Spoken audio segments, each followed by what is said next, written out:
السلام علیکم۔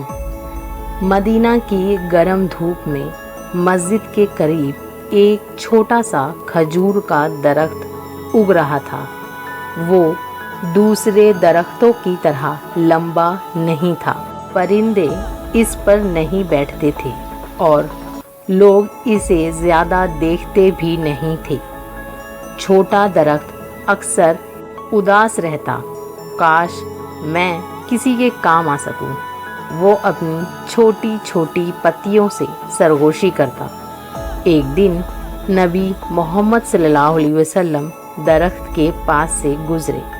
وہ ہمیشہ کی طرح مسکرا رہے تھے۔ انہوں نے درخت کو دیکھا اور محبت سے اس کے تنے کو چھوا۔ تم میں سے چھوٹے بھی قیمتی ہوتے ہیں، نبی صلی اللہ علیہ وسلم نے فرمایا۔ ایک دن تم کسی کی بہت مدد کرو گے۔ درخت حیران ہوا، میں واقعی؟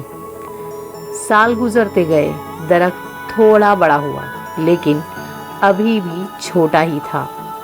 پھر ایک دوپہر ایک مسافر سخت گرمی میں صحرا سے چلتے ہوئے آیا۔ وہ بھوکا پیاسا اور بہت تھکا ہوا تھا۔ اس نے درخت کو دیکھا اور اس کے سائے میں بیٹھ گیا۔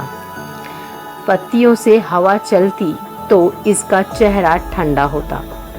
درخت کی شاخوں پر کچھ میٹھے کھجوریں لٹک رہی تھی۔ مسافر نے کھجوریں کھائی اور آہستہ سے کہا، الحمدللہ۔